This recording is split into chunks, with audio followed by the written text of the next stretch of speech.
Hello everyone, welcome back to Sumit academy. इस video में हम अपने एक्सरसाइज 3.2 के जो बचे हुए क्वेश्चंस है ना उन्हीं को कंटिन्यू करेंगे। इससे पहली वाली वीडियो में हमारे एक्सरसाइज 3.2 के क्वेश्चन नंबर 4 तक सारे क्वेश्चंस कंप्लीट हो गए थे। अगर आपने वो वीडियो नहीं देखी है ना तो आपको मैं उस वीडियो का लिंक आई बटन में दे दूंगा एंड डिस्क्रिप्शन बॉक्स में भी आपको लिंक मिल जाएगा। आप चाहो तो उस वीडियो को पहले देख सकते हो। इस वीडियो में हम कंटिन्यू करेंगे क्वेश्चन नंबर 5 से। क्वेश्चन नंबर 5 क्या बोला है, कहता है half the perimeter of a rectangular garden whose length is 4 metre more than its width is 36 metre. मतलब हमारे पास एक रेक्टेंगुलर गार्डन है जिसकी लेंथ जो है 4 मीटर ज्यादा है उसकी विड्थ से। विड्थ का मतलब होता है ब्रेथ, है ना। तो एक रेक्टेंगुलर गार्डन है जिसकी लेंथ 4 मीटर ज्यादा है उसकी ब्रेथ से, और ऐसे एक रेक्टेंगुलर गार्डन का जो पेरीमीटर का हाफ है ना, पेरीमीटर का हाफ का मतलब अगर पेरीमीटर का आधा कर दें तो वो 36 मीटर के बराबर आता है। तो बोला है find the dimensions of the garden, हमें उस गार्डन की डायमेंशंस निकालनी है। डायमेंशंस का मतलब क्या है, हमें लेंथ निकालनी है और हमें विड्थ निकालनी है। विड्थ को हम ब्रेथ भी बोल सकते हैं, ठीक है। यहाँ पर हमारे पास एक रेक्टेंगुलर गार्डन है और जिसकी लेंथ और ब्रेथ हमें फाइंड करके बतानी है। इस क्वेश्चन में हम देख पा रहे हैं कि पेरीमीटर ऑफ रेक्टेंगल की बात हो रही है। पेरीमीटर ऑफ रेक्टेंगल का फॉर्मूला आपको याद आना चाहिए। पेरीमीटर ऑफ रेक्टेंगल क्या होता है, मैं एक बार बता देता हूं आपको। पेरीमीटर ऑफ रेक्टेंगल होता है 2 मल्टीप्लाई लेंथ प्लस ब्रेथ, है ना। अब देखो यहाँ पर हमें ये नहीं पता कि रेक्टेंगल की जो लेंथ है वो कितने मीटर है, ऐसे ही नहीं हमें उसकी ब्रेथ पता है कि वो कितने मीटर है। तो हम क्या करेंगे, इस तरह के क्वेश्चंस में हम लेट कर लेते हैं, है ना। हम लेट कर लेते हैं, let the length of garden be x metre and the width, या फिर इसको हम ब्रेथ भी बोल सकते हैं, बी वाई मीटर। ठीक है, तो हमने मान लिया कि जो गार्डन की लेंथ है वो x मीटर है और जो उसकी ब्रेथ है वो y मीटर है। ठीक है, अब इसके बाद क्वेश्चन की स्टेटमेंट को अगर ध्यान से पढ़े तो उसने बोला था कि रेक्टेंगुलर गार्डन का जो पेरीमीटर है उसका हाफ हमारा 36 मीटर के बराबर है। उसका हाफ 36 मीटर के बराबर है। तो ध्यान से अगर देखें, हमें पता है, यहाँ लिख देते हैं केस नंबर 1 कि पेरीमीटर ऑफ रेक्टेंगल कितना होता है। पेरीमीटर ऑफ रेक्टेंगल होता है 2 मल्टीप्लाई लेंथ प्लस में ब्रेथ। अब यहां पर क्योंकि हाफ ऑफ द पेरीमीटर की बात हो रही है तो हमें इस पूरे पेरीमीटर का आधा करना पड़ेगा। तो आधा करने के लिए आप 2 से डिवाइड कर दो। तो 2 से डिवाइड करोगे तो यहाँ से 2 से ये कैंसिल हो जाएंगे आपस में। हमारे पास सिर्फ और सिर्फ बच जाएगा लेंथ प्लस ब्रेथ, जो कि हमें पेरीमीटर इस बार 36 के बराबर दे रखा है। ठीक है, हमने लेंथ को क्या माना है, x मीटर, हमने ब्रेथ को माना है y मीटर। तो हमारे पास फर्स्ट इक्वेशन इस केस से निकल के आ जाएगी x plus y is equal to 36। ठीक है, तो केस नंबर 1 से हमारी फर्स्ट इक्वेशन आ रही है x plus y is equal to 36। अब इसके बाद हम केस नंबर 2 से अपनी सेकंड इक्वेशन बनाएंगे। देखो केस नंबर 2 हमें क्या दिया था, केस नंबर 2 में हमसे बोला था कि जो रेक्टेंगुलर गार्डन की लेंथ है वो 4 मीटर ज्यादा है उसकी विड्थ से। मतलब जो लेंथ है वो उसकी विड्थ से 4 मीटर ज्यादा है। ज्यादा के लिए हम +4 लगा देंगे, है ना। बात समझ आई ना भाई, लेंथ जो है वो विड्थ से 4 ज्यादा है तो हम इस तरीके से लिख के बताएंगे। अब देखो लेंथ हमने क्या माना था, लेंथ को हमने माना था x मीटर, तो यहाँ पर हम x लिख लेते हैं। विड्थ को हमने क्या माना था, y मीटर, तो मैंने यहाँ पर y लिख दिया। प्लस में यहाँ पर 4 चल रहा है। अब मुझे इक्वेशन बनानी है तो मैं क्या करूंगा, इस y को लेफ्ट साइड पे ले जाऊंगा। तो यहाँ से इक्वेशन क्या बन जाएगी, x minus y is equal to का 4, और ये आ गई हमारी सेकेंड इक्वेशन। ठीक है, हमने दोनों सिचुएशन से हमारी 2 इक्वेशंस तो बना ली। अब हमें क्वेश्चन में बोला गया था find the dimensions of the garden, मतलब हमें गार्डन की डायमेंशंस निकालनी है, हमें लेंथ और ब्रेथ की वैल्यूज निकालनी होगी। अब देखो क्योंकि मैंने अभी आपको एल्जेब्रिक मेथड्स नहीं सिखाए हैं, यानी कि ना ही मैंने आपको सब्स्टिट्यूशन मेथड सिखाया अभी, ना ही एलिमिनेशन मेथड सिखाया है, तो मैं आपको ये वाले क्वेश्चंस को सॉल्व करने के लिए ग्राफिकल मेथड का ही सॉल्यूशन बताऊंगा। मतलब हम इसको ग्राफ से ही सॉल्व करेंगे। अभी आपको एल्जेब्रिक मेथड से मैं सॉल्व करना नहीं बताऊंगा।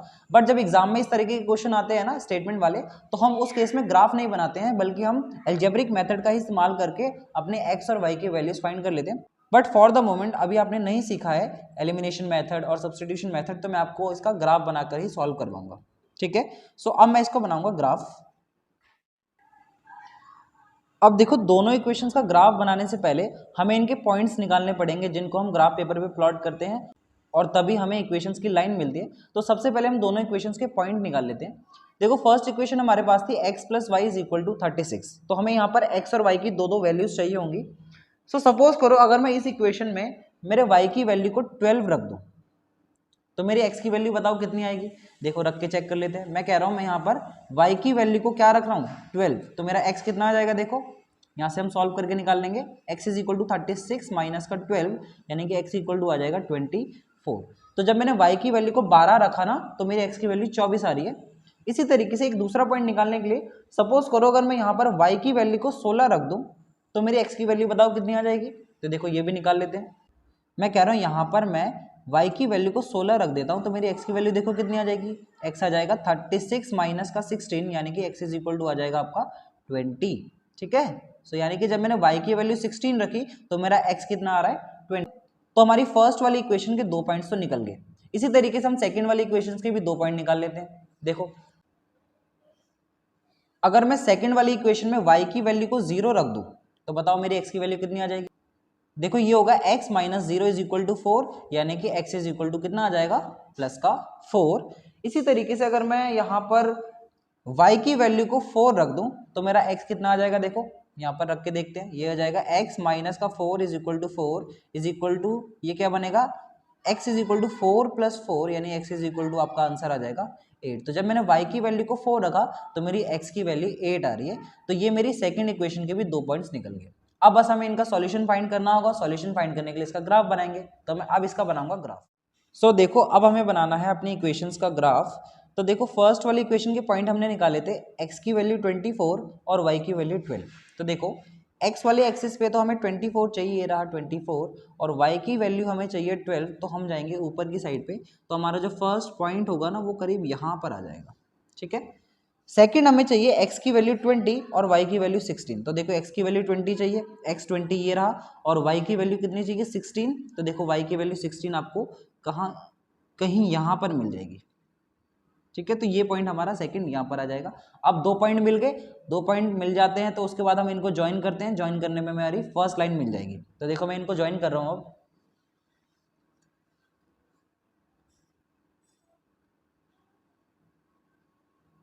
तो ये हमने ज्वाइन कर दिया, और ज्वाइन करने के बाद हमें फर्स्ट लाइन मिल गई। इस फर्स्ट लाइन की इक्वेशन लिख दे रहा हूँ मैं, x + y = 36।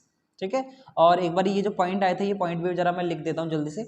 यहाँ पर हमारा पॉइंट निकला है 24,12 और यहाँ पर हमारा पॉइंट निकला है 20,16। ठीक है, अब इसके बाद हम अपनी सेकंड वाली इक्वेशन के पॉइंट को प्लॉट करेंगे और उस समय हमारी सेकंड लाइन मिलेगी। सबसे पहले यहाँ पर x की वैल्यू 4 चाहिए और y की वैल्यू 0। तो x एक्सिस पे तो 4 ये रहा, y आपको 0 चाहिए तो आपका पॉइंट यही हो जाएगा। और फिर उसके बाद x एक्सिस पे आपको 8 तक जाना है तो 8 ये रहा, और y की वैल्यू आपको 4 चाहिए तो आपका यहाँ पर आ जाएगा। सो हम इसको ज्वाइन करें अगर, सो आप ज्वाइन जब करोगे ना तो आपको ये कुछ लाइन ऐसे मिल जाएगी सेकेंड वाली। इस वाली लाइन की इक्वेशन भी लिख दे रहा हूँ मैं, x - y = 4।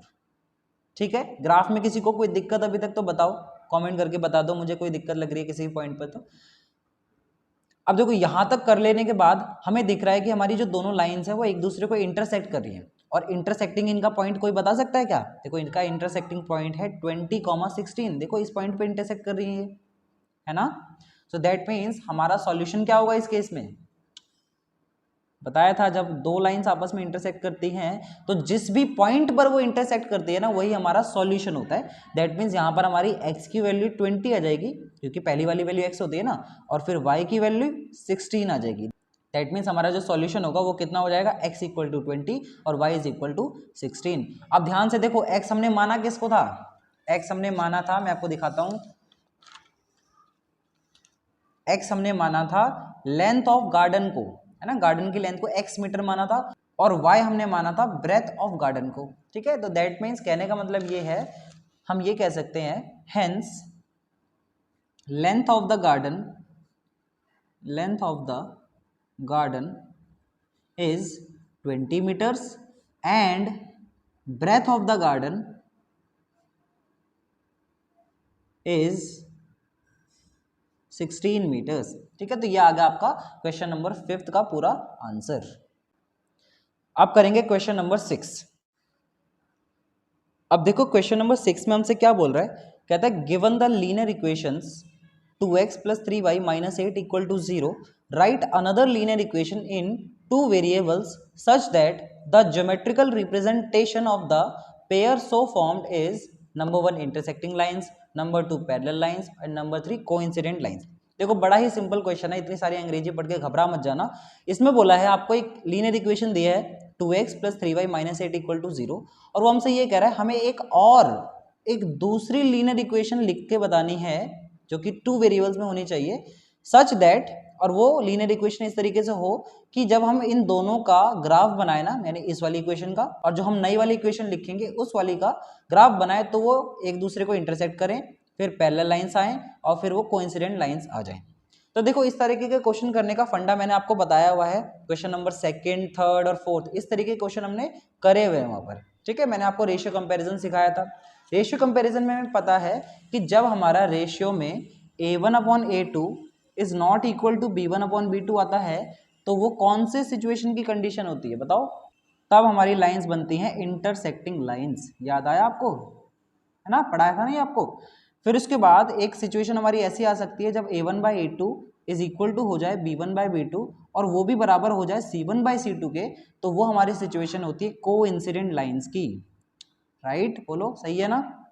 और थर्ड हमारा लास्ट केस हो सकता है a1/a2 बराबर है b1/b2 के, बट वो बराबर नहीं है c1/c2 के, तो उस केस में हमारी पैरेलल लाइंस बनती हैं, है ना? ये तो हम पढ़ चुके हैं। सो हम क्या करेंगे इस सिचुएशन में, यानी कि इस क्वेश्चन में बेसिकली हमें जो दूसरी लीनियर इक्वेशन लिखनी है ना, हम उसमें ये तीनों कंडीशन सेटिस्फाई करवा देंगे। हम इस तरीके से लीनियर इक्वेशन को लिखेंगे सोच के कि ये तीनों कंडीशन सेटिस्फाई हो जाए। जब जब ये तीनों कंडीशन सेटिस्फाई हो जाएंगी तो दोनों इक्वेशंस का जो ग्राफ होगा एक बार इंटरसेक्ट कर जाएगा, एक बार कोइंसिडेंट लाइंस आ जाएंगी और एक बार पैरेलल लाइंस आ जाएंगी। है ना, बात समझ आ गई होगी? देखो मैं करके बताता हूँ आपको। देखो फर्स्ट पार्ट में हमें क्या चाहिए, फर्स्ट पार्ट में हमें ऐसी लीनियर इक्वेशन लिखनी है कि वो एक दूसरे को इंटरसेक्ट करें एक पॉइंट पर, है ना? हमें इंटरसेक्टिंग लाइंस चाहिए। सो इंटरसेक्टिंग लाइंस के लिए हमें कंडीशन क्या लिखनी होती है, a1/a2 is not equal to b1/b2। तो देखो फर्स्ट इक्वेशन हमारी क्या थी, पहले तो वही लिख देता हूं मैं, है ना? फर्स्ट इक्वेशन हमारे पास थी जो क्वेश्चन में दी है 2x + 3y - 8 = 0, ये वाली इक्वेशन, है ना? अब देखो सेकेंड इक्वेशन में अपनी तरफ से सोच के कुछ भी लिख सकता हूं। मान लो मैं सेकेंड इक्वेशन को अगर लिख दूं 2x + 4y - 6 = 0, तो देखो जब मैं इन दो इक्वेशंस का रेशियो कंपैरिजन निकालूंगा ना, सो मेरा a1/a2 is not equal to b1/b2 आएगा। देख लो रेशियो निकाल के, यहाँ पर हमारा a1/a2 कितना आएगा 2/2 और b1/b2 कितना आएगा 3/4। तो क्या ये आपस में बराबर है? नहीं है बराबर, है ना? सो दैट मीन्स हमारी सेकंड इक्वेशन ये हो सकती है। इस क्वेश्चन में एक चीज ध्यान रखना गाइज, जो ये लीनियर इक्वेशन में लिख रहा हूं ना सेकंड वाली, आपका आंसर हो सकता है मेरे आंसर से अलग आए, और आपका ही क्या बहुत सारे बच्चों का आंसर इसमें अलग अलग आ सकता है। डिपेंड करता है कि बच्चे ने कौन सी लीनियर इक्वेशन सोची है, उसका जो कोफिशिएंट उसने लिया है एक्स और वाई का वो क्या लिया है। बट सारे ही आंसर हमारे इस क्वेश्चन में सही माने जाएंगे, उससे कोई घबराने की बात नहीं है। बट आपको पॉइंट समझ आ गया होगा कि जो मैं बता रहा हूँ वो क्या बात बता रहा हूँ, ठीक है ना? अब देखो सेकंड सिचुएशन लेते हैं। सेकंड सिचुएशन में हमारी क्या है, पैरेलल लाइंस चाहिए हमें। तो पैरेलल लाइंस की कंडीशन याद कर लेते हैं। पैरेलल लाइन की कंडीशन अभी मैंने बताई थी, a1/a2 बराबर होता है b1/b2 के, बट वो बराबर नहीं होता है c1/c2 के, है ना? सो फर्स्ट इक्वेशन तो हमारी सेम ही आ जाएगी इस बार। देखो जो ये 2x + 3y - 8 = 0, ये तो सेम ही आ जाएगा। सेकेंड इक्वेशन के लिए मान लो मैं ऐसी इक्वेशन लिख दूं, सपोज करो मैं लिख दूं 4x + 6y - 8 = 0। तो अगर मैं अब इन दोनों लीनियर इक्वेशंस का ये वाला रेशियो निकालूंगा ना, सो मेरी ये कंडीशन आएगी, a1/a2 = b1/b2 होगा, but that is not equal to c1/c2 होगा। सो यानी कि हमने सेकंड इक्वेशन हमारी ये वाली लिख दी, ठीक है? अब इसका थर्ड पार्ट देखो। थर्ड पार्ट में आपको चाहिए कोइंसिडेंट लाइंस। सो सबसे पहले तो कोइंसिडेंट लाइंस की कंडीशन याद कर लो। कोइंसिडेंट लाइंस की कंडीशन क्या होती है, a1/a2 is equal to b1/b2 and it is equal to c1/c2। इसमें सारे ही बराबर हो जाते हैं, है ना? सो देखो फर्स्ट इक्वेशन तो हमारी सेम ही रहेगी। देखो फर्स्ट इक्वेशन हमारी क्या थी, फर्स्ट इक्वेशन में वापस से लिख देता हूँ 2x + 3y - 8 = 0। अब मुझे अपनी सेकेंड इक्वेशन ऐसे सोच के लिखनी है ताकि मेरा ये रेशियो बराबर आ जाए, मतलब ये कंडीशन सेटिस्फाई हो जाए।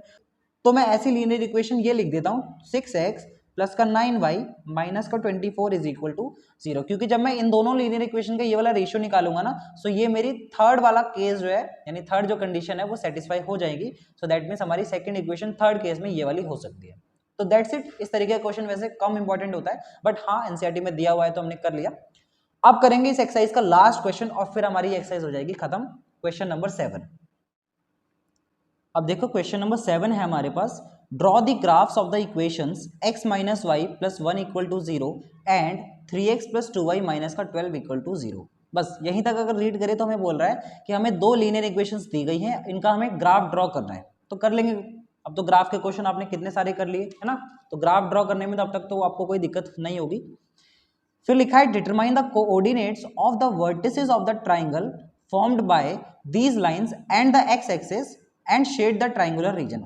फिर वो हमसे क्या कह रहा है कि जब हम इन दो लीनियर इक्वेशंस का ग्राफ बनाएंगे ना, सो ग्राफ बनाने के बाद ये दोनों लीनियर इक्वेशंस एक दूसरे को कट करेंगी। तो ये जो लीनियर इक्वेशंस एक दूसरे को कट करेंगी ना, उस कट करने की वजह से एक ट्राइंगल बन जाएगा, और वो जो ट्राइंगल होगा ना वो हमारा एक्स एक्सिस पे बनेगा, और हमें क्या करना है उस ट्राइंगल को शेड करके दिखाना है। बस दैट्स इट। ये क्वेश्चन जो है ना थोड़ा सा इंपॉर्टेंट क्वेश्चन हो जाता है। इस क्वेश्चन में एक वैरायटी भी आती है जिसमें हमें ट्राइंगल बनने के बाद उसका एरिया भी निकालना पड़ता है। उस तरीके के क्वेश्चन आपको शायद दूसरी बुक्स में मिलेंगे, एनसीईआरटी में तो शायद नहीं है, बट सीबीएसई में कई बार ऐसा क्वेश्चन आया भी है। तो देखो इस तरह के क्वेश्चन को हम कैसे सॉल्व करेंगे। देखो हम इसको सॉल्व करते हैं। देखो भाई ग्राफ बनाना है तो दो लीनियर इक्वेशन दी है, x minus Y plus 1 equal to 0, और दूसरी इक्वेशन दी है 3x प्लस 2y माइनस का 12 is equal to 0। So graph बनाना है दोनों लीनियर इक्वेशन का। तो ग्राफ बनाने के लिए सबसे पहले आपको पॉइंट्स चाहिए होंगे। तो देखो पॉइंट्स निकालता हूं मैं, यहाँ पर x, यहाँ पर y। ऐसे ही दूसरी वाली लीनियर इक्वेशन के भी पॉइंट्स निकालेंगे हम। तो यहाँ पर x, यहाँ पर y। अब ध्यान से देखो, अगर मैं फर्स्ट वाली इक्वेशन को ऑब्जर्व करूं, यहाँ पर दिया है x माइनस वाई प्लस का 1 इक्वल टू 0। सपोज करो इस वाली इक्वेशन में अगर मैं y की वैल्यू को 0 रख दूं, इस इक्वेशन की बात कर रहा हूं, अगर y की वैल्यू को 0 रख दूं तो मेरा x कितना आ जाएगा बताओ। तो देखो x कितना आ जाएगा, यहाँ पर सॉल्व कर लेते हैं। ये बनेगा x माइनस 0 प्लस में 1 इज इक्वल टू 0। तो ये हो जाएगा x प्लस 1 इक्वल टू 0। तो यानी कि x की वैल्यू कितनी आ जाएगी, माइनस का 1, है ना। तो यहाँ पर माइनस 1 मैं लिख दे रहा हूँ। और सपोज करो इसी तरीके से अगर मैं y की वैल्यू को मान लो 1 रख दूं, प्लस का 1 रख देता हूँ, है ना। तो मेरा x कितना आ जाएगा, देखो यहाँ पर हम सॉल्व कर लेते हैं। x माइनस यहाँ पर 1 प्लस 1 इज इक्वल टू 0। अब देखो माइनस 1 प्लस 1 तो कैंसिल हो जाएगा, तो दैट मीन्स x की वैल्यू कितनी आ जाएगी, 0। ठीक है, तो जब मैंने y 1 रखा तो मेरी x की वैल्यू 0 आ रही है। अब सेकंड वाली इक्वेशन पे आ जाओ। सेकंड वाली इक्वेशन हमें दी है 3x plus 2y minus 12 is equal to का 0। सो सपोज करो इस वाली इक्वेशन में अगर मैं y की वैल्यू को 0 रख दूं, y की जगह पर क्या रख रहा हूं, 0, तो देखो मेरी x की वैल्यू क्या आ जाएगी, देखो ये बनेगा 3x प्लस 2 मल्टीप्लाई 0 माइनस का 12 इज इक्वल टू 0 हो जाएगा। अब ये 2 0 तो 0 ही हो जाता है, तो वो तो हट जाएगा। ये हो जाएगा 3x माइनस का 12 इक्वल टू 0, यानी कि 3x is equal two plus का 12। तो x इज इक्वल टू कितना आ जाएगा, 3 1 जा 3, 3 4 जा 12। तो x की वैल्यू आपकी आ जाएगी प्लस का 4। तो जब y 0 रखा तो x आपका प्लस 4 आ रहा है। और इसी तरीके से सपोज करो इस इक्वेशन में मैं x की वैल्यू को 0 रख देता हूं, तो मेरा y कितना आ जाएगा, देखो ये बनेगा 3 मल्टीप्लाई 0, क्योंकि x की जगह क्या रख रहे हैं 0, प्लस में 2y माइनस का 12 इक्वल टू 0। अब देखो 3 0 तो 0 हो जाएगा, तो वो गायब हो जाएगा। बच जाएगा आपके पास 2y is equal two plus का 12। तो y इज इक्वल टू कितना आ जाएगा, 2 1 जा 2, 2 6 जा 12। तो जब मैंने x की वैल्यू को 0 रखा है तो मेरी y की वैल्यू आ रही है प्लस का 6। तो ये हमारे आगे दोनों इक्वेशंस के पॉइंट्स। अब हमें इनको ग्राफ पे प्लॉट करना है और वहां से अपने दोनों लाइंस को ड्रॉ करना है। सो अब मैं इनका बनाऊंगा ग्राफ। सो अब देखो फर्स्ट वाले हमारी इक्वेशन के पॉइंट्स आए हैं, x की वैल्यू -1 और y की वैल्यू 0। तो देखो हम इसको प्लॉट करते हैं। x एक्सिस पे आपको -1 चाहिए तो आप लेफ्ट साइड पे जाओगे, यानी कि यहाँ पर, और y की वैल्यू 0 चाहिए तो आप यहीं पर होगे। तो आपका फर्स्ट पॉइंट ये आ जाएगा। एंड सेकंड पॉइंट आपका आया x की वैल्यू 0 और y की वैल्यू +1, है ना। सो x की वैल्यू 0 तो आप x एक्सिस पे कहीं नहीं बढ़ोगे, और y की वैल्यू +1 चाहिए तो आप ऊपर की साइड बढ़ोगे। तो आपका सेकंड पॉइंट यहाँ पर आ जाएगा। सो 2 पॉइंट आ गए। अब इनको हम कर देंगे ज्वाइन, तो हमें मिल जाएगी हमारी फर्स्ट इक्वेशन की लाइन। तो मैं इनको ज्वाइन कर रहा हूँ, देखो। तो जब ज्वाइन करेंगे ना, सो आपको लाइन कुछ ऐसे मिलेगी, ठीक है। और इसकी इक्वेशन भी लिख दो, मैं यहाँ पर इसकी इक्वेशन लिख दे रहा हूँ। इसकी इक्वेशन थी x माइनस वाई प्लस का 1 इज इक्वल टू 0। अब देखो सेकंड वाली इक्वेशन के पॉइंट हमने निकाले थे 4 0 और 0 6, इनको भी प्लॉट करते हैं। देखो सबसे पहले आपको x की वैल्यू 4 चाहिए और y की वैल्यू 0, तो x एक्सिस पे +4 आप इधर जाओगे और y पे आपको 0 जाना है, आप यहीं पे रहोगे, तो दैट मीन्स आपका फर्स्ट पॉइंट तो ये आ गया। सेकंड पॉइंट आपका है 0,6, x की वैल्यू 0 चाहिए, y की वैल्यू लेकिन 6 चाहिए, तो आपका पॉइंट यहाँ आ जाएगा। तो अगर हम इन दोनों को ज्वाइन कर दें, दो पॉइंट्स हमारे आगे, एक पहला पॉइंट ये है, दूसरा पॉइंट ये है, इनको ज्वाइन कर रहा हूँ मैं। सो जब ज्वाइन करेंगे हम तो हमें हमारी सेकंड लाइन ऐसे मिल जाएगी। सो ये आ गई हमारी सेकंड लाइन, और इस सेकंड लाइन की इक्वेशन लिख दे रहा हूँ मैं, 3x + 2y माइनस का 12 इज इक्वल टू 0। अब अगर ध्यान से देखो ना तो ये दोनों लाइन्स एक दूसरे को आप कट कर रही है, इंटरसेक्ट कर रही है, और इंटरसेक्टिंग जो पॉइंट है ना उनका, ये पॉइंट यहाँ आ रहा है करीब, यानी कि x की वैल्यू 2 पे आ रहा है और y की वैल्यू करीब यहाँ पर 3 आ रही है। देख पा रहे हो ना आप?